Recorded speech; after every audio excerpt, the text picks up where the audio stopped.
Hi, my name is Shereen Tabet. I'm a mostly self taught artist from Glasgow, Scotland.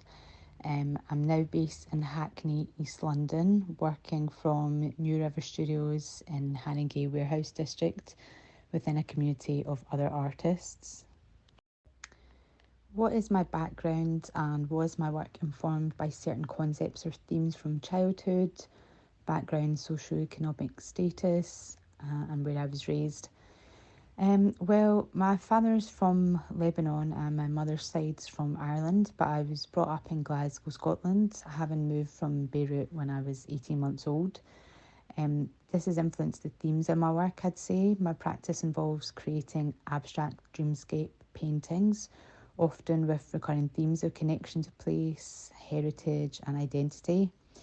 I depict locations and landscapes that I feel deeply connected to from my childhood and also from my travels more recently. My work sometimes includes lingering memories of old sayings, snippets of songs, and conversations through hidden text and figures in the work. I grew up in several different council houses in the south side of Glasgow in the 90s. I didn't know any artists or even believe it was a viable career option at that point. I went to a local primary school and then my mum managed to get me an assisted place in a nicer secondary school in town. But it was very much geared towards producing lawyers and doctors, which is, I'm sure, what my mum had hoped I'd become. Um, but I suppose this added to feelings of, well, I can't be wasting my time studying things like art and music that don't make money. After all, my mum's hard work. I did then spend a year travelling when I left secondary school at 17. um, Met different people who lived lives that were non-conformist, and that probably opened my mind a bit. But when I returned back to reality, I was still conflicted about what I should do next with my life. I had a real love of the outdoors and natural environment, so I decided to study what I was advised was a relatively safe first degree in geography at the University of Glasgow, whilst working some part-time jobs. I realised quite quickly it wasn't for me, but I was committed to finishing the degree, and was also spending a lot of that time making music at the same time. So I got through those 4 years, then ended up doing a year at Glasgow Clyde College, preparing an art portfolio afterwards. And that got me a place to study environmental art and sculpture at the Glasgow School of Art, which I'd always heard was quite tough to get into. But after all of that, I ended up deferring this place to pursue new adventures and music in London. And I ended up not returning to Glasgow. I think I just really wanted to confirm to myself that I was good enough and that I could be part of this elusive art scene if I really wanted to. Um, I'd always had an interest in therapies and considered getting into art therapy, but it was just too expensive to study, so I let that idea go. And then in London, I spent time working in brain injury rehabilitation. This eventually led me to becoming a speech and language therapist, working with children with memory difficulties. This then led on to an interest in how our memory interprets past experiences, people, and spaces. And I'd say my paintings often reflect the nature of our memories. That's sort of hazy, fleeting, fragmented, at times interspersed with some moments of clarity. Sometimes I think my work are depicting joyful recollections and snippets of old sayings and songs, but other times they evoke, I'd say, maybe a sense of nostalgia and a bit of melancholy of times past and relationships dissolved. Throughout this time, I still dabbled in creative pursuits over the years, playing and creating music, recording EPs with various music projects. But it was only after being away from home in Scotland for so long, um, at a distance from the places and connections from my past, that I began to explore more deeply both sides of my cultural identity within my artwork. And this then became a real catalyst to explore my inner self more deeply, which has hopefully contributed to creating a more authentic work. So, although success in the art world seems to be very much about who you know, making the right connections, which is, of course, going to be more challenging if you weren't born into a family of artists, or didn't have any connections to art worlds and didn't have a chance to form these during the traditional art school route. It is still possible to slowly build your own community and network, and it's been a fun and really empowering part of my art journey. So who are my biggest influences?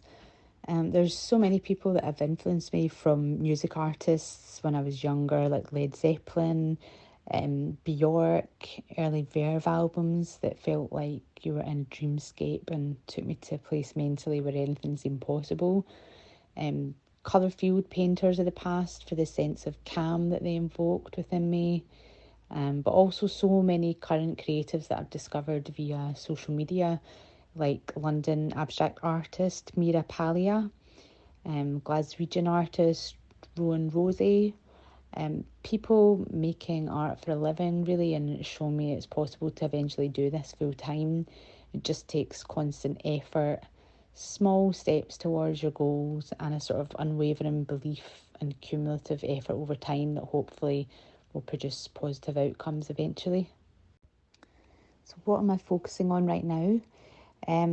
Right now, my focus is on creating a larger body of work on much bigger canvas, which is a challenge when you've got a small studio.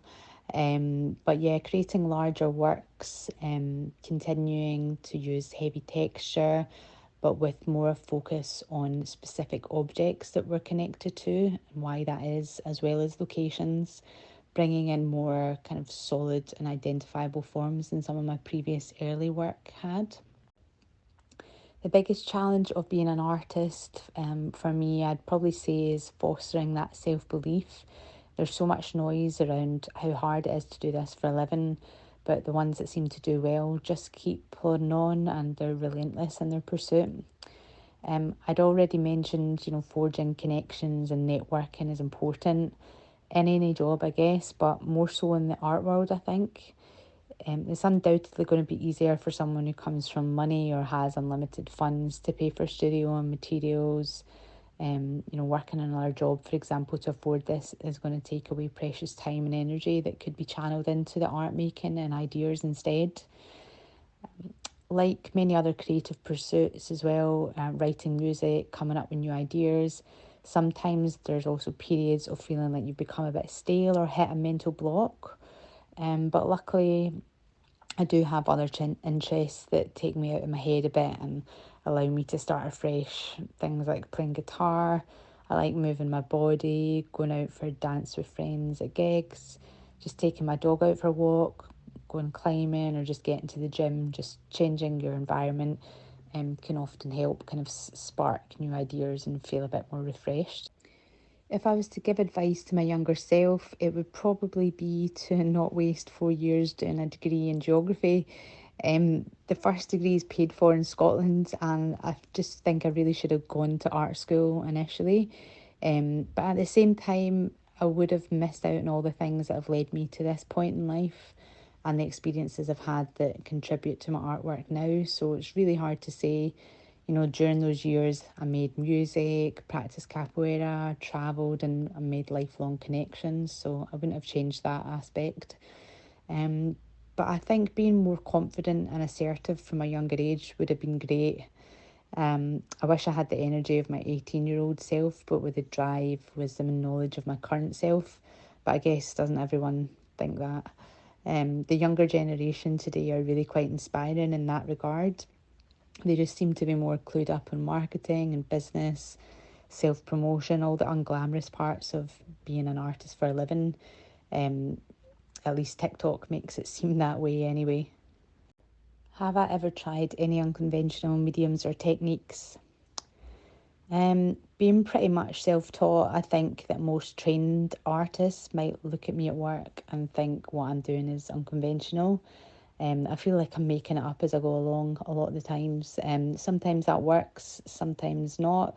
But half the fun is in the process and experimentation. Um, I'm a big fan of heavily textured paint. I'm not a fan of the cost of the paint, so sometimes I come up with interesting ways to emulate this using, caulker or wallpaper paste and paper on the canvas to give it that extra texture. Do I listen to music or have any other type of background noise on while I work, or do I prefer complete silence?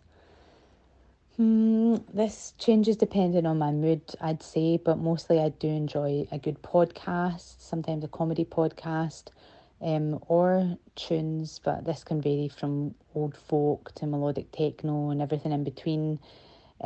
Just really depends on my mood and how I'm feeling that day. The best reaction someone's had to my artwork. I'd say it's an amazing feeling when a buyer on the other side of the world is able to reach out and connect via the internet because they've seen my work on Instagram and they relate to an emotion or memory that I've expressed through my art. So much so that they want to pay me to purchase the piece and hang it on their wall to look at every day. And that still really blows my mind, really. I had a buyer in America reach out about one of my prints called Knickerbocker Glory at Largs Beach. The original had sold, but it features lots of ice cream colours linked to memories of a famous ice cream shop there called Nardini's, which I think most people from Glasgow probably have memories from there as a child in the summer eating ice cream. But for these people, it had triggered a memory of that same shop, and looking at the picture, they felt that they needed to have this piece on their wall. And I was just so flattered and grateful to have made them happy. And yeah, it's pretty incredible, really. What do I hope people will take away from my artwork? When painting the dreamscape landscapes, I try to explore the balance between chaos and order found in nature, with more considered shapes and mark making, using graphite, pastels, pens, textured ochre, in a more controlled manner, in contrast with a kind of loose, fluid, drippy inks and oils and free flowing brushstrokes. I enjoy the whole sensory experience and experimentation involved in the painting process while trying to find the harmony between those two forces within the work. I hope that the viewer would feel a connection to the painting and feel that calm and balance that I have tried to capture. I would say that I do try really hard to create uplifting and even beautiful pieces of art that are accessible for people's homes as well as large gallery spaces, and hopefully add to the positive energy in a particular space. I like the idea of art as escapism, to remind you of better things in life. And when you look on a piece of art on your wall, it's like a mantra spoken visually every morning when you look at it. So I think it makes sense for it to have a lightness and good vibration emanating from the work.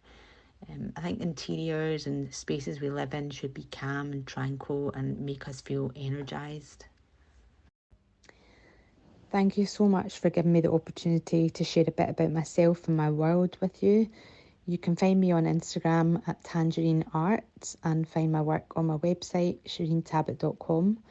I have some selected prints available at Low Volume in London and the Alchemy Experiment in Glasgow. I'm planning more studio open days later in the year. I love to meet people for a chat and just show them behind the scenes in the studio. So please get in touch if you fancy that. And when my new series is completed, I'll be looking to exhibit again later in the year. So you're all invited to London for that. Thanks very much.